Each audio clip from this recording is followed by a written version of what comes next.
I, 32, F, stood by the freshly turned earth, feeling the cold seep through the thin soles of my shoes. The air was thick with the scent of lilies and damp soil, a combination I knew would haunt me for years. My father was gone. The thought was a simple, brutal fact, a stone in my chest that made it hard to breathe. People murmured condolences, their words like soft, useless cotton balls trying to absorb an ocean of grief. I nodded, I thanked them, I squeezed their hands, but I was hollow inside. My husband, Mark, was supposed to be my rock, the one solid thing in this swirling chaos of loss. He stood beside me, his arm around my shoulders, but his grip felt performative, his presence a strange, disconnected weight. He leaned in, his breath warm against my ear. "I need to introduce you to someone important," he whispered. His tone was oddly bright, a splash of garish color on a monochrome day. I pulled back slightly, looking at him. His eyes were not on me, but on a woman standing near the edge of the small crowd. She was tall and poised, dressed in a black suit that looked more like a power statement than morning attire. "Mark, not now," I said, my voice barely a whisper. This was my father's funeral. It was not a networking event. It was a day for endings, not new beginnings. I felt a flicker of irritation, a tiny flame in the vast coldness of my sorrow. I needed him to be present with me, to share this burden, not to be looking for opportunities. "It will only take a second, Chloe," he insisted, a hint of impatience in his voice. "This is important for us. For our future." He squeezed my shoulder again, a gesture meant to be reassuring but felt like a command. Before I could protest further, he was steering me toward her, his hand firm on my back. The world seemed to tilt slightly. Our future? My father had been gone for less than a week. The future was a fog I could not see through. The woman smiled as we approached. It was a polished, professional smile that did not reach her eyes. Her eyes were sharp, analytical, taking me in. "Laura, this is my wife, Chloe," Mark said, his voice booming with a false heartiness that grated on my raw nerves. "Chloe, this is Laura Vance, my new business partner." Laura extended a perfectly manicured hand. "I am so sorry for your loss, Chloe," she said. Her voice was smooth, practiced. "Your father was a great man. Mark has told me so much about him." Her words were correct, the standard script for such an occasion, but they felt empty, rehearsed. I took her hand. Her grip was firm, confident. "Thank you," I managed to say. "Business partner." The words echoed in my head. Mark had his own consulting job, a steady but unremarkable career. My father owned a successful manufacturing company, a business he had built from the ground up. Mark had never mentioned a new partner or a new venture. "Laura has been an incredible help to me these past few months," Mark continued, his arms still possessively around me. "We have been working on a project. Something big." He sounded so proud, so excited. It was completely out of place. It was jarring. It was wrong. A wave of nausea washed over me. I pulled away from him gently, creating a small space between us. I needed to breathe my own air. "I do not think I have heard about this project," I said, looking directly at Mark. My tone was quiet, but there was an edge to it. I could not help it.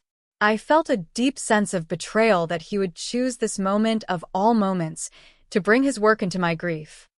Mark's smile tightened. "I was waiting for the right time to tell you," he said.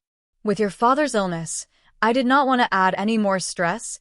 It was a plausible excuse, a reasonable explanation, but it did not feel true. It felt like a shield he was holding up to deflect my question. I looked at Laura, who was watching our exchange with a detached curiosity. She seemed completely unfazed by the tension. "It is an honor to finally meet you," Laura said, her gaze shifting to me. "Mark speaks so highly of you. He said you were the strong one." Her compliment felt like a strategic move in a game I did not know I was playing. It was meant to disarm me, to flatter me into compliance. It did the opposite. It made me feel like a specimen under a microscope. I just nodded, unable to form another polite response. The conversation felt surreal. My father lay in the ground just a few feet away, and here I was, being introduced to my husband's mysterious business partner. The disconnect was staggering. I felt a sudden, desperate need to be alone. "If you'll excuse me," I said, my voice trembling slightly. "I need a moment." I turned and walked away without waiting for a response. I found a quiet spot under a large oak tree, away from the sympathetic glances and hushed whispers. I leaned against the rough bark, closing my eyes. Mark's words replayed in my mind. Our future, something big. Why did it feel like he was celebrating a beginning at my father's end? A few minutes later, he found me. "Are you okay?" he asked, his voice softening into a tone of concern. It was the voice he used when he wanted something, when he was trying to manage my emotions. I knew it well. I had heard it many times over the years. "No, Mark, I am not okay," I said, opening my eyes to look at him. "My father is dead. And you brought a stranger here. You introduced her as your business partner. What was that?" I needed him to understand how deeply inappropriate his actions were. I needed to see a flicker of remorse, of understanding. He sighed, a long, theatrical sound of exasperation. "I told you, she is important," he said. "Laura is going to help us. She has connections, a brilliant mind for business. I did not bring her to upset you. I brought her to show respect." "Respect?" I asked, my voice rising. It did not look like respect, Mark. It looked like a business meeting. Here. Today. How could you think that was okay? I felt the anger pushing past the grief, a hot, sharp emotion that was almost a relief. "You are being oversensitive," he said, his tone shifting from concerned to dismissive. "You are grieving. You are not thinking clearly." It was his classic move. Whenever I had a valid complaint, he would turn it around, making it about my emotional state. He was trying to gaslight me, even here, in the shadow of my father's grave. "Do not do that," I said, my voice low and firm. "Do not tell me how I am thinking or feeling. What you did was wrong. It was disrespectful to me and to my father's memory. I want her to leave. I needed to draw a line. I needed to feel like I had some control over this day." He stared at me for a long moment, his jaw tight. I could see the anger in his eyes. He was not used to me pushing back so forcefully. "Fine," he said, his voice clipped. "I will ask her to go. But you are making a mistake, Chloe. You are letting your emotions cloud your judgment." He turned and walked back toward the crowd. I watched him go, a cold certainty settling in my stomach. He was not just my husband. He was a man with a plan that involved a woman I had never met, a project I had never heard of. And it had something to do with my father. The thought sent a shiver down my spine. This was not just about disrespect. Something else was happening, something I did not understand. I wrapped my arms around myself, feeling a new kind of chill that had nothing to do with the autumn air. The funeral was not just an ending. It was also, I was beginning to fear, a beginning. The days following the funeral were a blur of paperwork and well-meaning visitors. Mark was attentive, almost overly so. He made me tea, he answered the phone, he handled the arrangements for the reception at our house. He was the perfect, grieving son-in-law. But I could not shake the image of him with Laura, their shared, secret excitement. He did not mention her again. He acted as if the incident had never happened. I did not bring her up either. I did not have the energy for another fight. I retreated into my grief, letting him manage the world around me. It was easier that way. The will reading was scheduled for the following week at the office of my father's lawyer, Mr. Henderson. It was a formal, somber affair. My Aunt Carol was there, my father's only sibling. My cousin David was there too. And Mark was by my side, his hand resting on my knee. He was wearing his best suit, looking serious and dependable. He kept leaning over to whisper reassuring things to me, but his eyes were sharp, focused on Mr. Henderson. Mr. Henderson was a kind, elderly man who had known my father for over 40 years.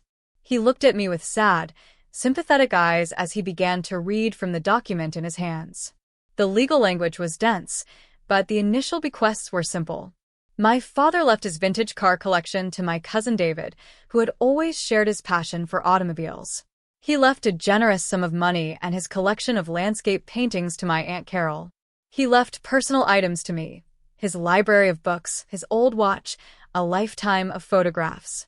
I felt a fresh wave of grief as Mr. Henderson listed these items, each one a small, tangible piece of the man I had lost. Mark squeezed my knee. "He loved you so much," he whispered. I nodded, trying to hold back tears. I could feel Mark's confidence radiating off him. He was calm, patient, waiting for the main event. He had always been so interested in my father's company, constantly offering advice, suggesting new strategies, making connections. He saw himself as the natural successor, the one who would step in and manage the business, protecting me from the burden. He had said as much to me many times. "Do not worry about the company, Chloe," he would say. "I will handle everything. You will not have to worry your pretty little head about it." Finally, Mr. Henderson cleared his throat and adjusted his glasses.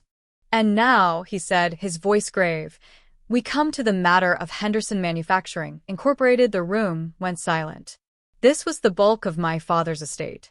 The company was his life's work, a legacy he had built with his own 2 hands.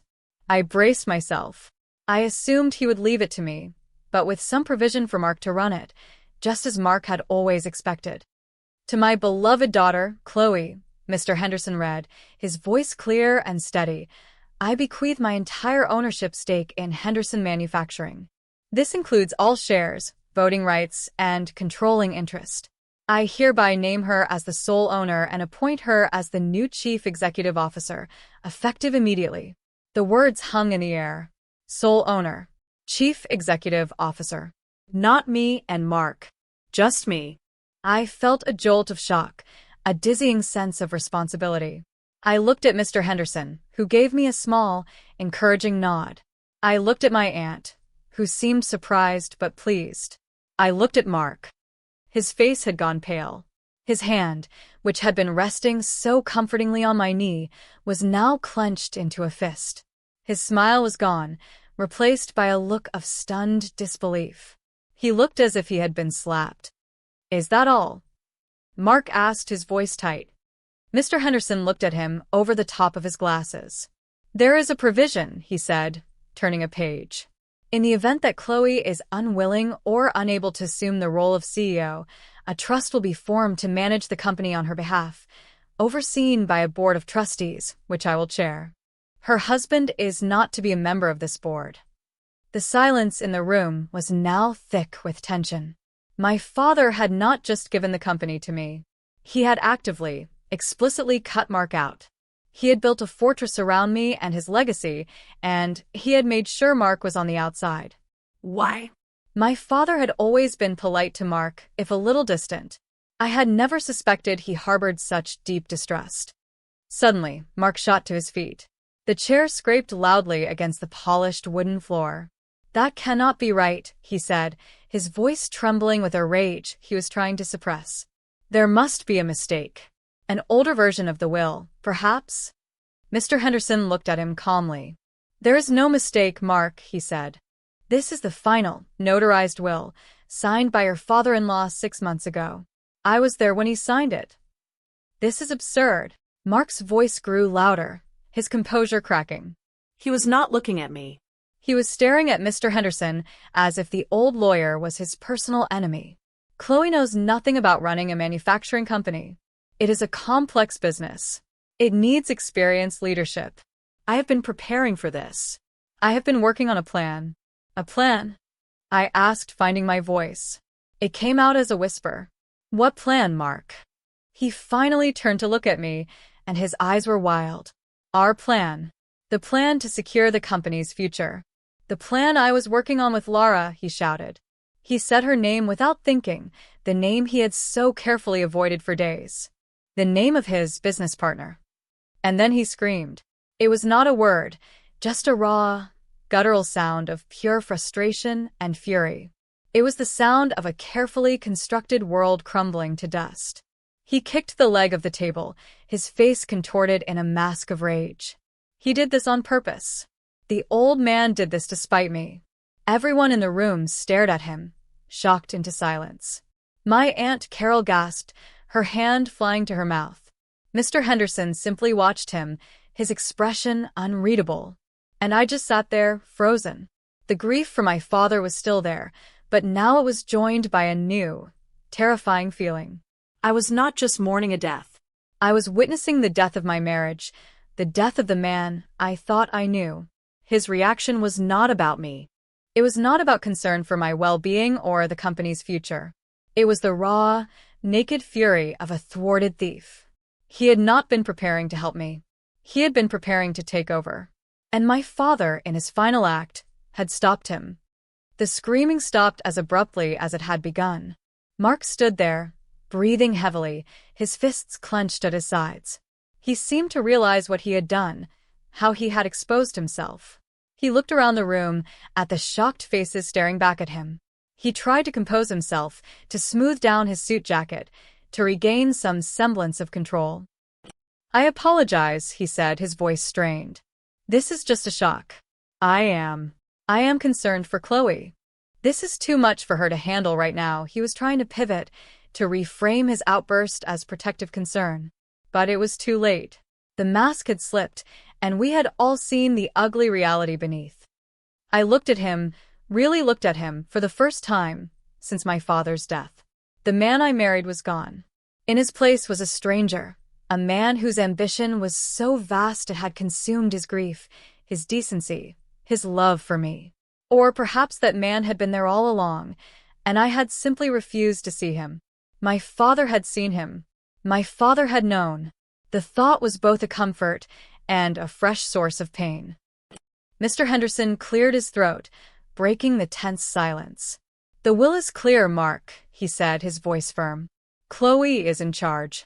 My role, as executor and as her legal counsel, is to support her in any way she needs." He looked at me, his eyes conveying a message of solidarity. "You are not alone." Mark said nothing. He just stared at me, his eyes burning with a silent, furious accusation.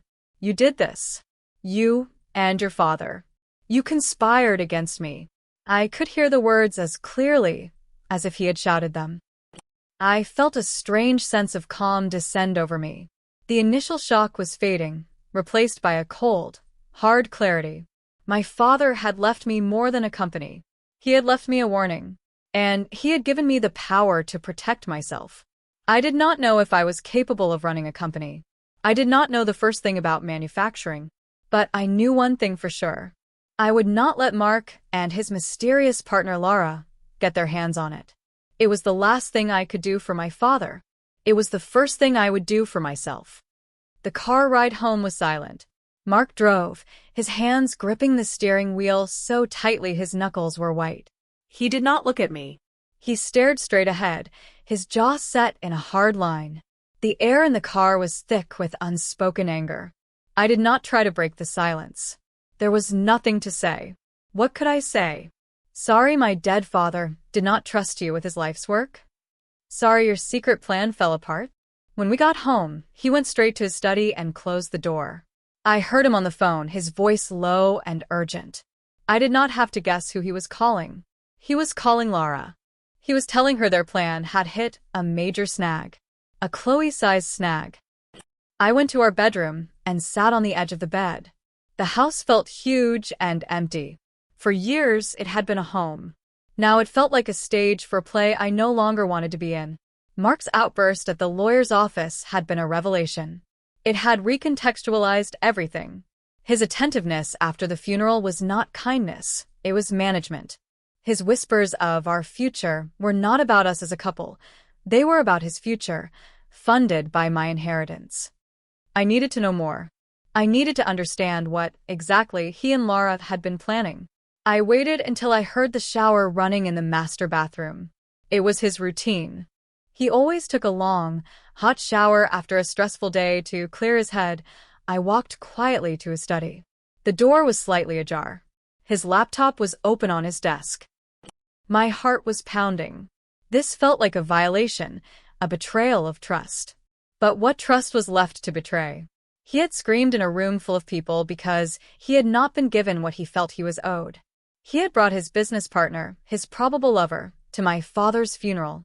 The trust was already broken. I was just picking up the pieces to see what they could tell me. I sat down in his expensive leather chair and moved the mouse. The screen lit up. There was no password.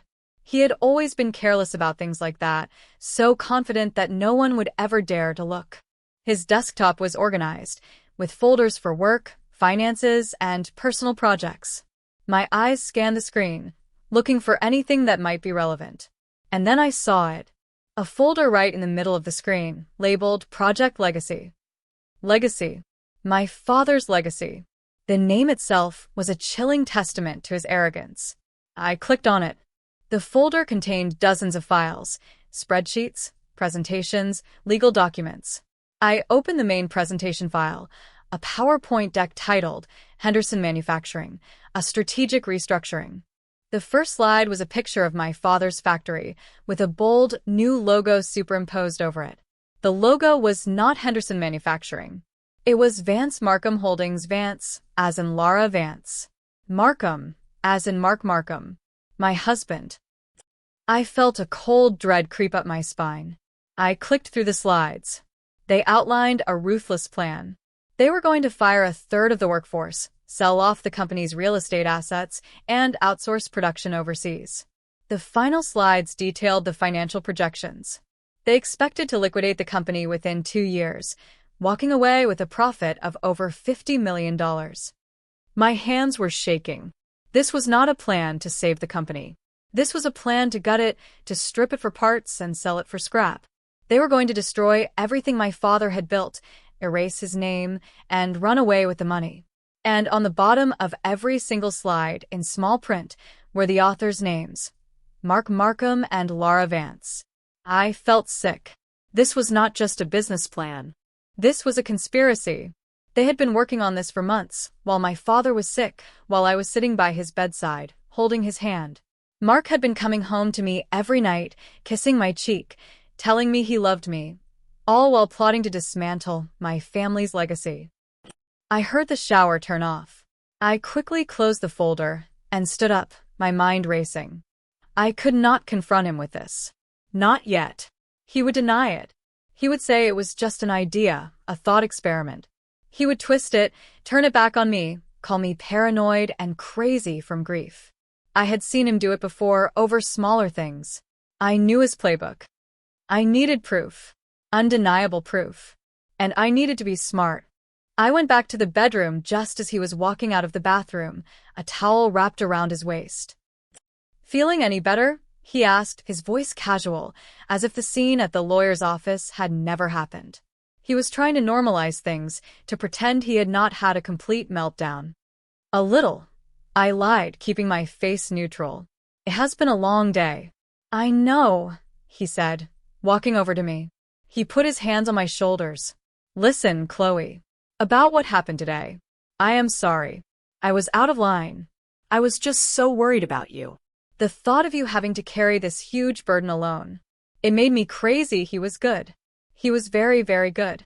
His voice was filled with sincere-sounding regret. "I understand," I said, my own voice sounding distant to my ears. I felt like I was watching a movie of my own life. It was a performance. Everything was a performance.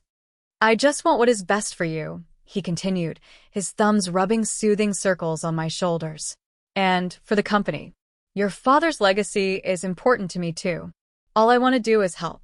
"I know," I said. The lie tasted like ash in my mouth.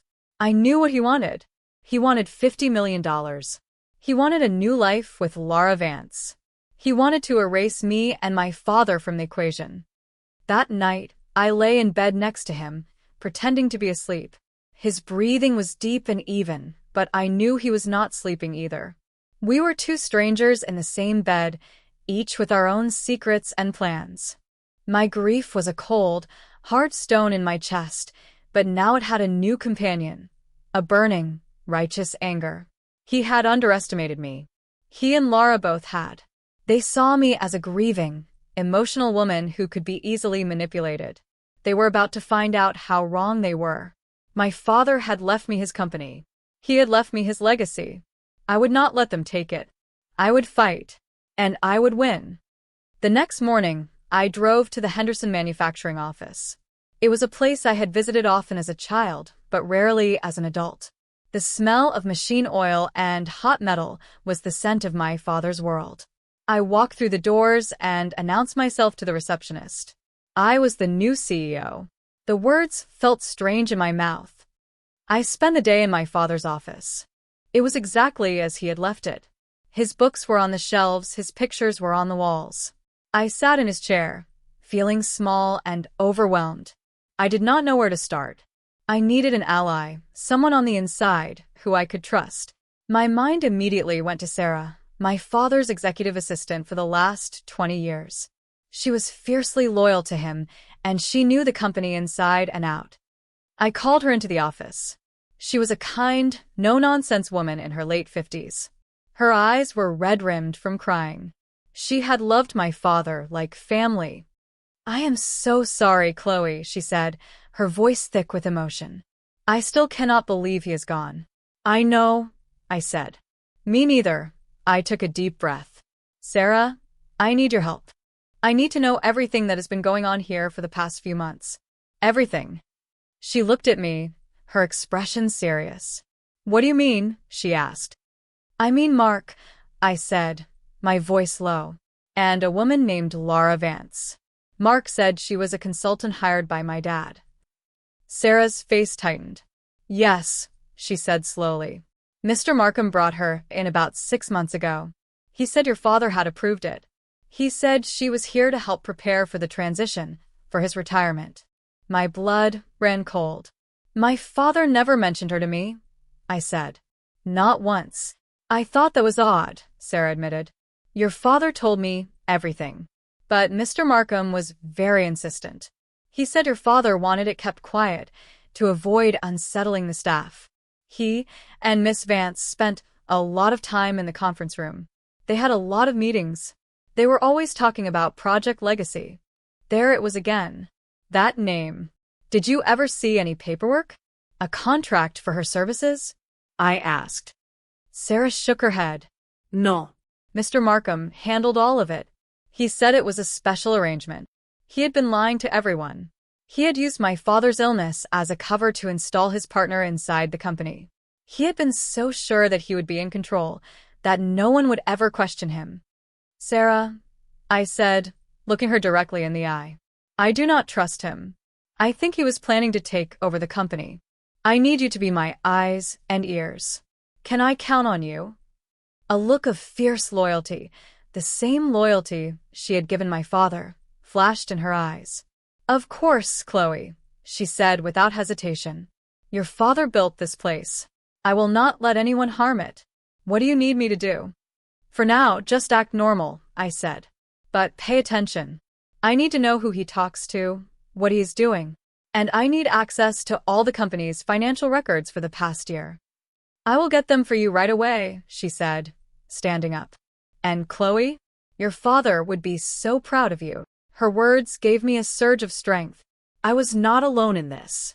After she left, I sat at my father's desk and opened my new company laptop. The first thing I did was send an email to Mr. Henderson, asking for an urgent meeting. The second thing I did was search for a highly recommended private investigator. I was going to uncover every single one of Mark's lies. Mark came home late that evening. He was in a much better mood. He brought me flowers, my favorite kind. He had a bottle of expensive wine. He was trying to repair the damage he had done, to charm his way back into my good graces. "I've been thinking," he said, as he poured 2 glasses of wine. "I know I reacted badly. It is just. I had this whole plan to help you, to make the company stronger than ever. I want to show it to you." He was going to show me Project Legacy. He was going to try to sell me on his plan to destroy my father's work. The audacity was breathtaking. "Okay," I said, keeping my voice even. "I will look at it." He smiled, relieved. "Great," he said. "Laura and I put a lot of work into it. She is really brilliant, Chloe. You will see. We can make this company a global powerhouse." "Tell me more about Laura," I said, taking a sip of wine. How did you meet her? At a conference, he said smoothly. A few years ago. We kept in touch. When your father got sick, I knew we needed the best. So I called her. She is the top consultant in her field. He was a phenomenal liar. His stories were detailed, plausible, and delivered with complete confidence. So, she is just a colleague? I asked, looking at him over the rim of my glass. I wanted to see if I could make him flinch. He did not. Of course, he said, his smile unwavering. A very talented colleague. We have a great working relationship. I felt a cold, hard knot form in my stomach. He was never going to tell me the truth. He would lie to my face until the very end. That was fine. I did not need him to confess. I just needed him to keep talking. I needed him to keep thinking he was in control. Because the more comfortable he was, the more mistakes he would make. And I would be there to catch every single one. The next day, I met with Mr. Henderson. I told him everything. I told him about Laura at the funeral, about Mark's outburst, about the Project Legacy folder on his laptop. The old lawyer listened patiently, his expression growing more grim with each word. I was afraid of this, he said when I had finished. Your father was worried about Mark. He saw the ambition in him. He called it a hungry ghost kind of ambition, the kind that is never satisfied. Why did he not tell me? I asked, the question filled with pain. He let me marry him. He hoped he was wrong, Mr. Henderson said gently. And he knew you loved him. He did not want to break your heart. So he did the only thing he could. He protected his legacy, and in doing so, he protected you. He was right. The will was not a punishment for Mark. It was a shield for me. A final gift from a father who had seen the danger I was in, even when I was blind to it myself. What do I do now? I asked. I felt like a child again, lost and looking for guidance. You do exactly what you are doing, he said, his voice firm. You gather information. You do not show your hand. And you take control of your company. Your father put you in that chair for a reason, Chloe. He believed in you. He helped me set up a plan. First, we would do a full audit of the company's finances, looking for any irregularities, any payments made to Laura Vance, or any shell companies she might be associated with. Second, we would begin the process of formally removing Mark from any and all company business. He had no legal standing, but he was still my husband, and he was acting as if he had a right to be there. We needed to make it clear, officially, that he did not. He is going to fight you, Mr. Henderson warned. He will try to paint you as unstable, incompetent, overwhelmed by grief. He will use your love for him against you. I know, I said. But he does not know that I am not the same person I was last week. Grief changes you. And his betrayal has changed me even more. When I got back to the office, Sarah had a stack of financial records waiting for me. I spent the rest of the day and the next several days poring over them. It was a mountain of numbers and jargon, but I was determined to understand it. I took online business courses at night. I read every book on corporate finance I could find. I was a fast learner, and I was motivated. Mark, meanwhile, continued his campaign to help me. He would show up at the office unannounced, ready to advise me. He would call me throughout the day, asking for updates, pushing me to make decisions that always seemed to align with the first steps of Project Legacy. We need to start trimming the fat, Chloe, he would say. The first step is to downsize the administrative staff. It will send a strong message to the market that we are serious about profitability. I am not firing anyone, Mark, I would say, keeping my voice calm. Not until I have a full understanding of the company's operations. His frustration was growing. He was not used to being denied. He started to make little comments, veiled threats. You are being sentimental, he said one evening. This is a business, not a charity. If you cannot make the tough decisions, maybe you are not cut out for this. Maybe I am not, I said. But it is my decision to make, not yours. The tension in our house was unbearable. We were living like two enemy spies, sharing a roof but nothing else. We were polite, we were civil, but the trust was gone. The love was gone. All that was left was suspicion.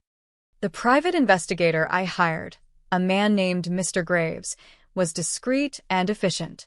He started by looking into Lara Vance. Her professional background was impressive.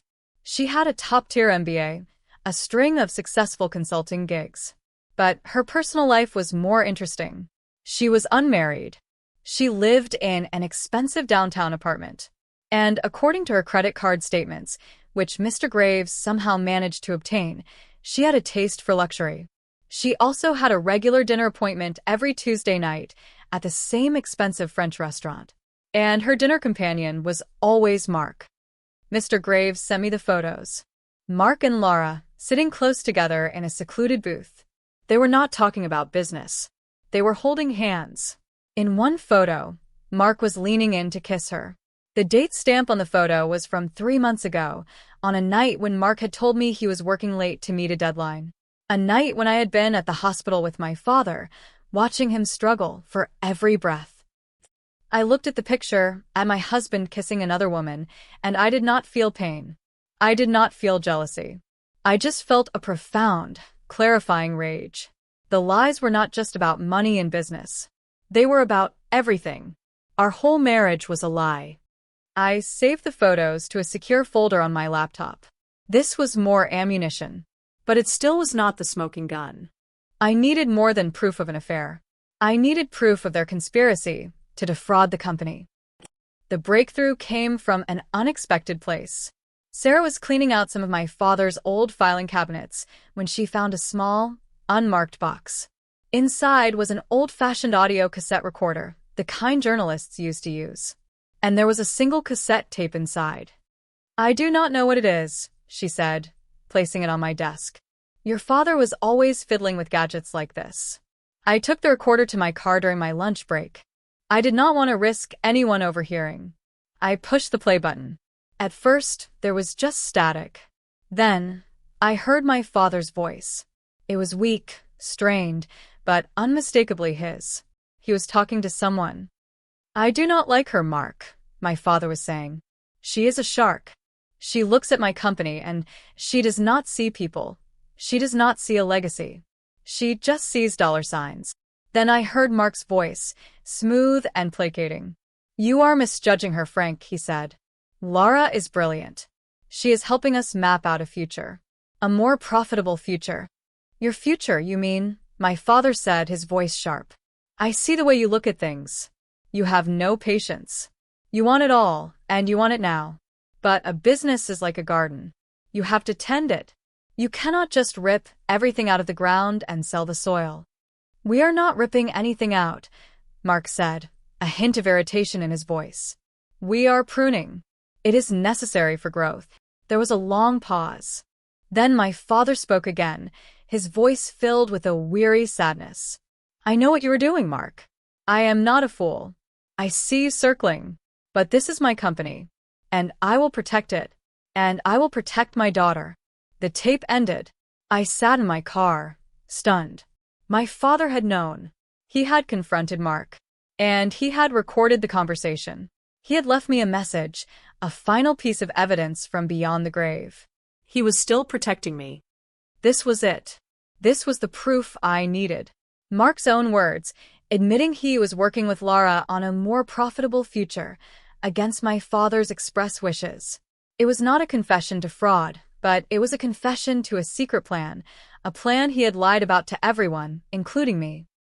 I drove to Mr. Henderson's office, the tape recorder on the seat beside me. I played it for him. He listened, his face grim. "This is very good, Chloe," he said when it was over. "This demonstrates his intent. It proves he was acting behind your father's back. It corroborates everything else we have found." "Is it enough?" I asked. "It is a very strong piece of the puzzle," he said. "But we need to connect it directly to the plan to liquidate the company. We need to prove that Project Legacy was not just an idea, but an active conspiracy." I knew he was right. The tape was powerful, but it was not everything. I still needed the final piece, the smoking gun that would tie the affair, the lies, and the secret plan together into one undeniable package. That night, I went home with a new resolve. I had to get back on that laptop. Mark had grown more cautious since the will reading. He now had a password on his computer. But I was his wife. I knew his habits. I knew the names of his childhood pets, his favorite sports teams, his mother's maiden name. I waited until he was asleep, his back to me. The sound of his steady breathing filled the room. I slipped out of bed and went to his study. The room was dark. I sat at his desk and turned on the laptop. The password screen appeared. I took a deep breath and started typing. I tried Sparky 1, the name of his first dog. Incorrect. I tried Blue Devils 99 for his favorite college basketball team. Incorrect. I tried his mother's maiden name, his birthday, our anniversary. Nothing worked. I was about to give up when I remembered something. A conversation we had had years ago about our dreams for the future. He had said he wanted to own a boat, a fast one, and name it the Legacy. It had seemed romantic at the time. Now, it just seemed sick. My fingers trembled as I typed it in. LGC. The screen unlocked. I was in. I felt a surge of adrenaline. I went straight to his email. I searched for Lara's name. There were hundreds of emails between them, going back more than a year. The early ones were professional, full of business jargon. But as I scrolled down, the tone changed. They became more familiar, more intimate, flirtatious. And then I found it. An email chain from 2 months ago. The subject line was the final piece. Lara had written, "He is getting worse. His doctors say it is only a matter of time. Are you sure Chloe will not be a problem?" Mark's reply was chilling. "Do not worry about Chloe. She will be a mess. She will be putty in my hands. She will sign anything I put in front of her. We just need to be patient. Once I am in control, we can execute the plan as we discussed. First, we appoint you to the board. Then, we begin the asset liquidation. Within a year, we will be on a beach in the Caymans, and Henderson Manufacturing will be nothing but a memory." Attached to the email was a document. A legally binding power of attorney. It would give Mark complete control over my finances, my inheritance, and my voting shares in the company. All it needed was my signature. I stared at the screen, my blood turning to ice. This was it. The smoking gun. A written confession of their entire plan. They were not just planning to take the company.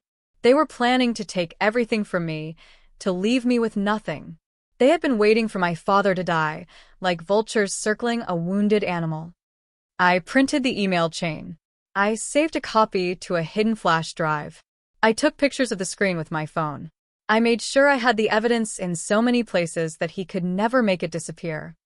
Then I closed the laptop and went back to the bedroom. I slipped into bed, my body shaking with a silent, all-consuming rage.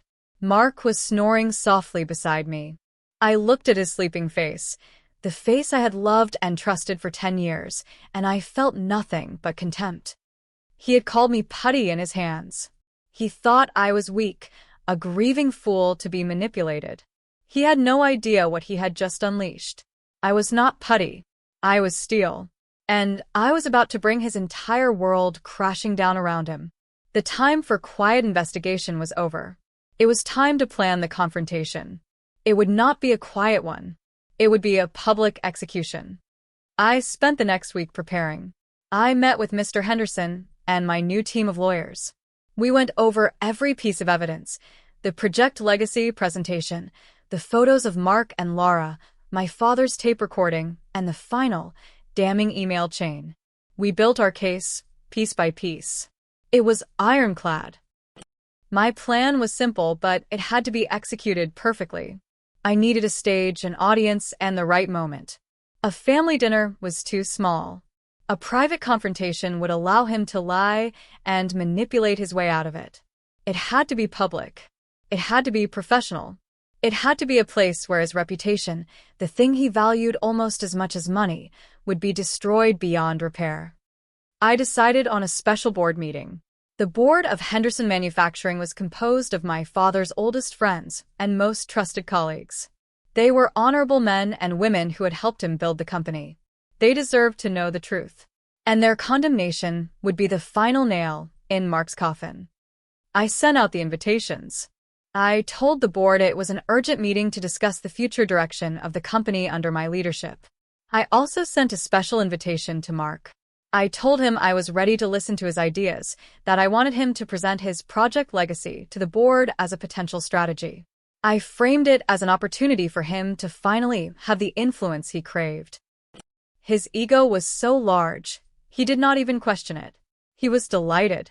"I knew you would see reason, Chloe," he said, his voice full of smug satisfaction. "This is the right move. The board will love our plan. They are old-fashioned, but they understand profit." He thought he had finally won, that my grief had softened me up enough to be controlled. Then I made one more call. I called Lara Vance. I used my sweetest, most naive-sounding voice. "Lara," I said, "I am holding a board meeting on Friday. Mark is going to present your brilliant plan. He speaks so highly of you, and the board is very eager to meet the genius behind Project Legacy. I was hoping you would be able to join us." She was just as arrogant as he was. She was thrilled at the prospect of being recognized by the board. "Of course, Chloe," she said, her voice dripping with false sympathy. "I would be honored to be there to support you and Mark during this difficult time." The trap was set. The players were all in position. All I had to do was wait. The days leading up to the meeting were the longest of my life. I lived in the same house as the man who had plotted my ruin. I smiled at him.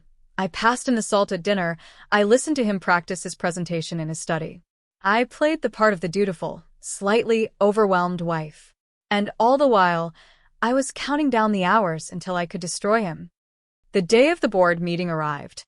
It was a gray, overcast morning. I chose my outfit carefully, a simple, dark blue dress. I wanted to look serious, composed, in control. When I walked into the boardroom, everyone was already there. The 6 board members sat around the long mahogany table. Mr. Henderson was at my side, a calming presence. And at the far end of the table sat Mark and Lara. They were sitting close together, whispering and smiling, looking for all the world like a power couple on the verge of a major victory. They looked at me with a mixture of pity and triumph. They saw me as the final, sad obstacle to be overcome. I took my seat at the head of the table, in the chair that had been my father's. I felt a surge of strength. I was not an obstacle. I was the one in charge.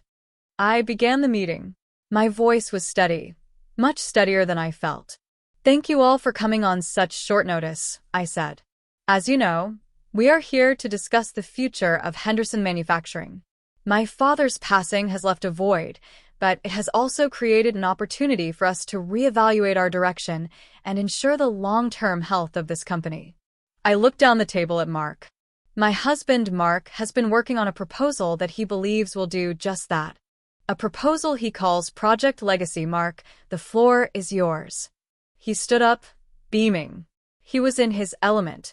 He launched into his presentation, using all the right buzzwords: synergy, optimization, shareholder value. He was smooth, confident, and utterly convincing. Lara would interject occasionally, adding a technical detail or a financial projection.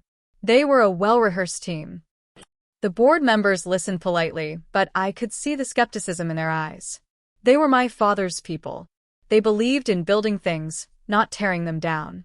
When Mark got to the part about downsizing and outsourcing, I saw Mr. Davies, my father's oldest friend, frown deeply. When the presentation was over, Mark looked at me, a triumphant smile on his face. "So," he said, "as you can see, Project Legacy is a bold, decisive plan to unlock the true value of this company. I believe it is the only way forward." There was a moment of silence. I let it hang in the air. Then I spoke. Thank you, Mark. "That was a very detailed presentation," I said, my voice calm and even. "You and Lara have clearly put a lot of work into this." "We have," Lara said, smiling brightly. "We believe in this vision." "I am sure you do," I said, my eyes locking onto hers. "But there are a few things that concern me. For one, this plan was apparently developed over the last 6 months, under the premise that you, Lara, were a consultant hired by my father." "That is correct," Mark said quickly. Your father approved the initial engagement. That is interesting, I said, because my father never mentioned you to me, Laura. Not once. And there is no record of any contract or payment to you from the company. The smiles on their faces began to fade. The mood in the room shifted. That was a private arrangement, Mark said, his voice a little tighter. Frank wanted to keep it off the books initially. You mean he wanted to keep it secret, I said. Because he did not approve of it. Or of you, Laura. I reached into the folder in front of me and pulled out the small cassette recorder. I placed it on the table. I found this in my father's office, I said. It is a recording of a conversation he had with you, Mark, about 2 months ago. Mark's face went pale. He stared at the recorder as if it were a snake. I pressed play. My father's weak but firm voice filled the silent room. We all listened as he confronted Mark, as he called Laura a shark, as he vowed to protect his company and his daughter. When the tape ended, the silence was deafening. The board members were staring at Mark with open disgust. He was sputtering, trying to form words. That is taken out of context, he stammered. He was sick. He was not thinking clearly. He sounded perfectly clear to me, said Mr. Davies, his voice like gravel. He sounded like he was telling you to back off. This is not the only thing my father was not aware of, I continued, my voice gaining strength. I looked at Mark and Laura. You were not just business partners, were you? You were having an affair. For over a year. Laura gasped. Mark shot to his feet. This is a private matter, he yelled, his composure completely gone. This has nothing to do with business. You are trying to slander us because you are angry. Am I? I asked. I pushed a button on the remote in my hand, and the large screen behind me, the one Mark had used for his presentation, flickered to life. On it was a picture of him and Laura in a restaurant, kissing. The date stamp was clearly visible in the corner. A collective gasp went through the room. Laura looked like she was going to be sick. Mark just stared at the screen, his mouth hanging open. You were kissing your business partner on a Tuesday night while my father was in the hospital and I was at home, alone, waiting for you, I said, my voice shaking with a cold fury. So, yes, Mark. I am angry. But this is not just about a private matter. This is about a conspiracy. I clicked the remote again. The picture was replaced by a new image, the email. The one where they discussed my emotional state, where they called me putty, where they laid out their entire plan to strip the company and run away with the money. I had highlighted the key sentences in red. He will be putty in my hands, I read aloud. She will sign anything I put in front of her. I looked at Mark. Is that what you thought of me, Mark? That I was your fool? Your grieving, stupid little wife? He said nothing. He could not. He was trapped, exposed, humiliated. He looked around the room, at the faces of the board members, at Mr. Henderson, at me. He saw no sympathy. He saw only contempt. This meeting is over, I said, my voice ringing with authority. Mark, you are to have no further contact with this company or any of its employees. You will be hearing from my divorce lawyer. Laura, you will be hearing from our corporate lawyers. We will be suing you for fraud and conspiracy. Mr. Henderson stood up. I think it is time for you both to leave, he said, his voice cold. Laura grabbed her bag and practically ran from the room, her face white. Mark just stood there for a moment, his whole body trembling. He looked at me, and his eyes were filled with a hatred so pure it was terrifying. You will regret this, Chloe, he whispered, his voice hoarse. I stood up and met his gaze. I was not afraid of him anymore. No, Mark, I said, my voice clear and strong for everyone to hear. The only one with regrets here is you. He finally broke. He turned and stumbled out of the room, a broken, defeated man. The door closed behind him, and the boardroom was silent once again. I looked around at the faces of the board. They were looking at me with a newfound respect. I had not just saved the company. I had defended my father's honor. And I had reclaimed my own. I sank back into my chair, the adrenaline finally leaving my body. It was over. I had won. The aftermath was swift and decisive. As soon as Mark and Laura left the building, I had security escort them off the premises and instructed our IT department to immediately revoke all of their access credentials. Their company-issued phones and laptops were wiped clean. It was a clean, surgical removal. Mr. Henderson's legal team filed the lawsuit against Laura for corporate fraud that very afternoon. My own personal lawyer filed for divorce, citing adultery and attaching the photos and emails as evidence. The case was airtight. Mark would not get a single penny. The following Monday, I called a company-wide town hall meeting. I stood in front of all the employees, the people who had dedicated their lives to my father's vision, and I told them the truth. I did not go into the sordid details of the affair, but I was clear about the threat the company had faced. I explained that there had been a plan, developed under false pretenses, to liquidate the company and eliminate their jobs. I told them that this plan had been stopped and that I was now in charge.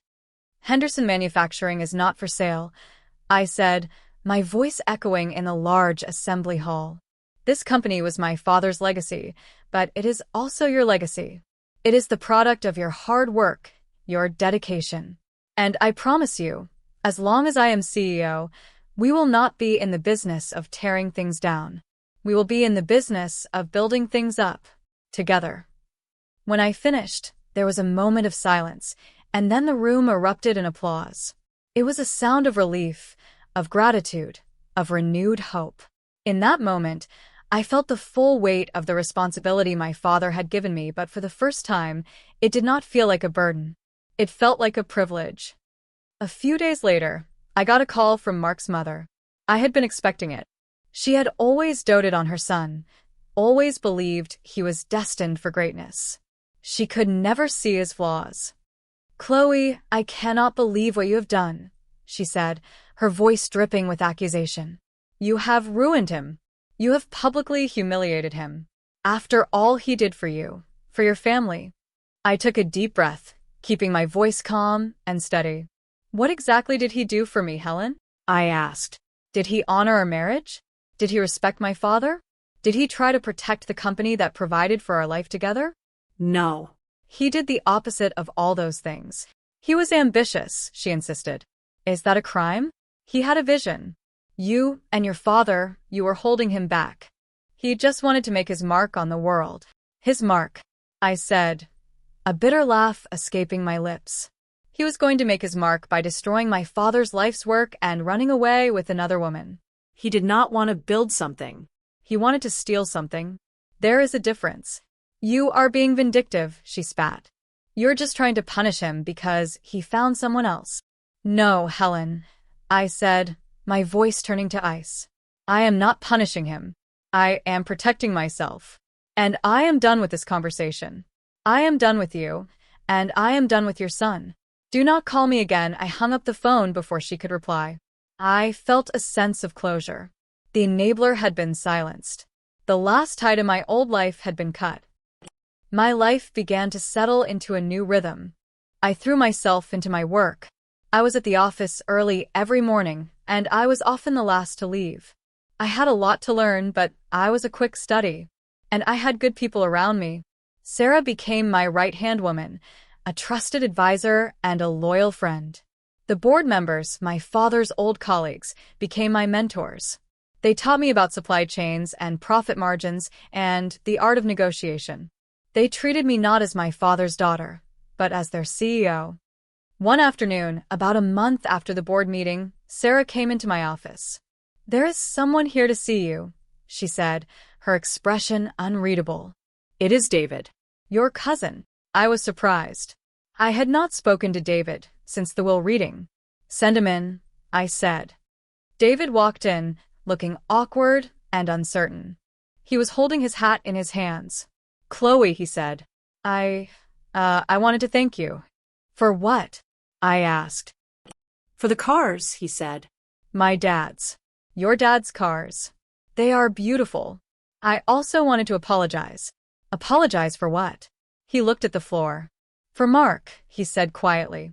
"He called me a few weeks ago. Before everything came out. He was trying to get me on his side. He told me that you were going to run the company into the ground, that you were too emotional to make rational decisions. He wanted me to talk to Aunt Carol to try to convince her to challenge the will.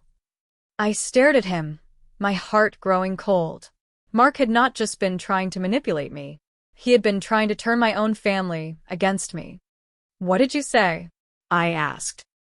"I told him to get lost," David said, finally looking me in the eye. "I told him that Uncle Frank was the smartest man I ever knew, and if he trusted you, then I trusted you." Mark got real nasty after that. Started saying some ugly things. I hung up on him. He took a deep breath. "I should have called you then," he said. "I should have warned you. I am sorry I did not."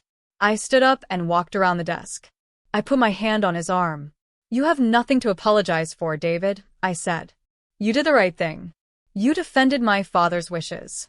And you defended me. Thank you." He smiled, a look of relief on his face.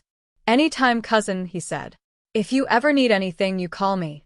His visit was a reminder that while I had lost a husband, I had not lost my family. The ones who truly mattered were still there. The divorce was finalized 6 months later. As expected, Mark got nothing. His name was dragged through the mud in the business community. No one would hire him. He had burned every bridge. The last I heard, he had moved back in with his mother. Laura Vance had settled the lawsuit out of court, signing a non-disclosure agreement and disappearing from the corporate world. Their grand plan had ended in complete and utter failure. One evening, I was working late, reviewing the quarterly reports. The numbers were good. We were stable and we were growing. Not with the explosive, destructive growth Mark had envisioned, but with the slow, steady, sustainable growth my father had always believed in. I leaned back in his chair, my chair now, and looked out the window at the city lights. I thought about the person I was a year ago, the trusting wife, the grieving daughter. She was gone. In her place was a woman who had walked through fire and come out stronger. A woman who had learned to trust her own judgment, to fight for what was hers. Mark had called me putty.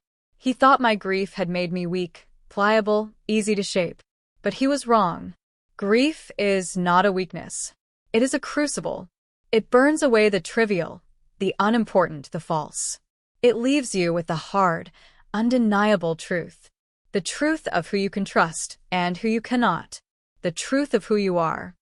My father had known I had this strength in me.